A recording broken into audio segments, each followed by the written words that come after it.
Okay, welcome once again. Oh, this is like upside down. Okay. Last year, I got to watch a talk by Isaac Fitzsimmons about developing good character backstories for Kidlit. Now, this was geared specifically towards writers and their unique needs, but I saw some really good general concepts and ideas that I realized could actually help role players as well. So I'm presenting it to you in a way that I think works for our particular role-playing format. My hope is that you'll find role-playing more snappy, grounded, satisfying, and comfortable, regardless of how detailed or simplified your backstory is. And develop a simple but strong understanding of the type of character arc or personal journey you're sending your character out on. And in our case, since we're not writing a book, not being married to any particular outcome. I also got some good book recs that I want to share with you at the end of the video that seem to be well-known reference materials in the writing community, and I think they might just be hidden gems for DMs and players to jumpstart in like interesting and unique characters or just breathe some new life into existing ones. So more on that later. Heads up that this video has only 2 planned ad breaks, one in the middle and one towards the end. And yes, this video does contain mild Baldur's Gate 3 spoilers, but it's nothing you couldn't pick up on your own in Act 1. Let's start with the present and the future. As a general compass to bear in mind, using just keywords, try answering these questions. What do you want to bring to the table as a party member? As a person playing this game? What are the feelings you want to feel while playing? And what emotions and thoughts are you most interested in exploring through roleplay? You can figure these things out as best you can. No big deal if you can't think of much. Just a few simple one-word answers work as long as it just feels right to you. And this can also be helpful in figuring out your boundaries in advance. So if anything uncomfortable comes up later at the table, as a player, you'll have a better understanding of your own soft and hard limits. The more you know about yourself, the more you can reap the benefits, and feel free to revisit this at any time. People change. Okay, anyway, cool. Now, I'm going to be using the Baldur's Gate 3 characters to help illustrate things as we go along. And I've also created a little document PDF printout worksheet thing to help you as well if you're the type of person that likes a little bit of extra structure and an addition to your character journals. The first thing to ask is, what is your character's ghost?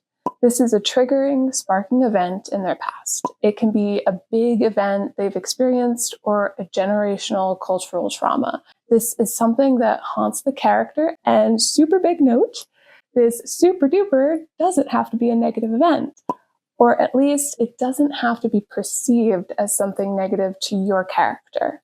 It just has to be impactful to cause a ghost to take shape. It could be a coming of age event, being bestowed a gift, landing a dream job. It doesn't have to be bad. The ghost creates a misbelief based on itself and has truly changed your character's sense of reality somehow. They are locked into an emotional argument that may employ rationalization masked as logic to support itself, and they utterly believe something is true, even if it is untested or known false to others. In psychology, the general analog to this would be a core belief. Core beliefs are strong, long-term held beliefs a person has to help them understand how the world works and especially who they are within it. Very mild spoilers coming in for Astarion and Shadowheart. In Baldur's Gate 3, Astarion's ghost was becoming a vampire. It warped his perception of reality by making him believe that manipulating and having more power over others was the only way to confirm one's own safety and bodily autonomy. Shadowheart's ghost was becoming a worshiper of Shar. It created a misbelief that her own worth is conditional and she must work to achieve a sense of worthiness and acceptance. Slightly heavier spoilers for Gale and Lizelle. Gale's ghost was becoming a prodigy of the Weave. It created the misbelief that he was strong enough to understand more of the weave than humanoids had previously been allowed to access. He fully believed that he deserved to be part of something bigger and trusted with that responsibility. Laizel's ghost was the generational teaching she was born into. It warped her perception of reality by making her believe her life belongs to her queen. Her sense of self, stability, worth, connectedness, and being needed are all conditional to being a completely devoted follower of Blackest will. Throughout playing the game, and this is of key importance, the player can influence these misbeliefs by nurturing them or attempting to break them, which creates very different outcomes for these characters. And as you can imagine, confronting and potentially dismantling a misbelief takes time, causes tension, drama, and rewarding payoff in storytelling. Deep down, all misbeliefs end up being about basic human needs and desires. A sense of safety, stability, worthiness, being part of something bigger, wanting to be wanted, accepted, or needed. These are all things we care about, regardless of good or evil alignments. They just can have different layers and look really different depending on who the character is and what their misbelief may be. Also, the misbelief that's created from your character's ghost should absolutely be seen by the character as self-serving in some way. It's important that this is worth keeping, maintaining, or pursuing. So it is very difficult or daunting to overcome or let go of and very tempting to continue, even to one's own ruin. Perhaps there is unpleasant consequences building up that they'd have to face if they let go of their misbelief. Perhaps it's always justified as a necessary evil, or they lose an important belief about who they are or a stable sense of how the world works. And they don't want to lose that comfort or that shield that they can justify so much. I want to go with you. So do it. I can't. I do belong here. These bad people. What I'm good at. Out talking them, out thinking them. It's what I am. I like it more than anything I've ever done. Are you going to leave? Satisfying character growth happens when there is some tension in confronting a misbelief and there's real loss for the character in either embracing it or disowning it and embracing something new. Satisfying roleplay comes when you can do this while engaging your fellow party members, where they can help sway the story outcome, like the Baldur's Gate player does with their party members. During play, your character's misbelief should be grounded in action through items, behaviors, and word choice. Astarion, for example, had hand-sewn clothing that protected the image of stability he was trying to maintain, and his sense of control when most of it was stripped from him. He always wanted to look good because it was a tool he could use for manipulation. He was friendly because allies' emotions could be leveraged for his own safety, and he was flippant or even repulsed by softer emotions because he avoided emotional attachments so he could make whatever decision needed to ensure his own freedom. All of these things feed back into that one core misbelief that the only way to be safe was to hold power in any situation.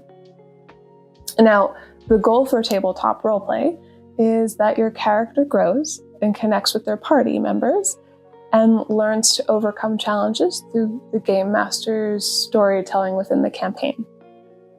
And as time passes, your character can hold on to a misbelief, even as it may become more of a detriment to them.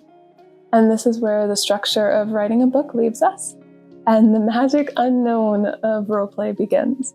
Perhaps they have had a realization that suggests their misbelief is not sustainable. Perhaps they are encouraged by others to embrace it further.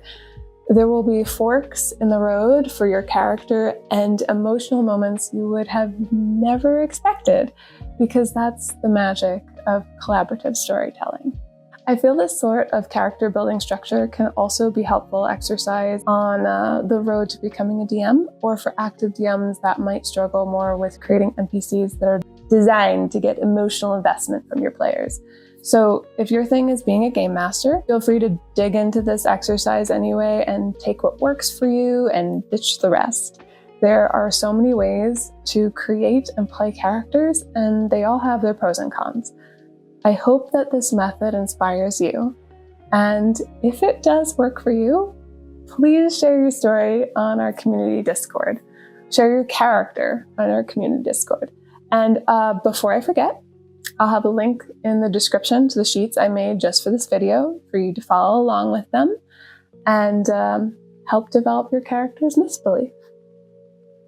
Also, I will have links to these books. Editing me will figure it out. These are great springboards for inspiration, for creative blocks, and for people struggling with roleplay or just want to up their role-playing game. These belong to a writer's guide series, and I don't think all of them would be useful for the context of this video, but these ones in particular that I'm highlighting, I think they might be a perfect addition to your library. If you're into role-playing, like text role-play and writing, totally look at the rest of this series. Anyway, I hope to see you all in Discord for chats and to share your characters in the original characters forum. It's always nice to see what other people have created and how characters and stories grow. And also, for those of you who don't know me yet, hi, I'm Jenna. I go by Lucky Muse online, and I'm a digital artist and a little bit of a nerd. I like deep diving into insights that make your tabletop experiences better, nurture friendships, and healthy communication. I enjoy working on aesthetic projects, and I like to make life feel more magical in general. So if you click the like button to remind the YouTube algorithm that this kind of content is valuable, I'd really, really appreciate it. And subscribe to see gaming, artistic, and slice of life content from time to time. As usual, since you've made it to the end of this video, I want to give out one or two of you a little treat by giving away 2 Steam game keys, no strings attached, as my way of saying thank you. Drop a white heart in the comments to let me know you watched all the way through if you'd like. It always brightens my day. Thanks again, communicate well, and good luck. See you in the next one.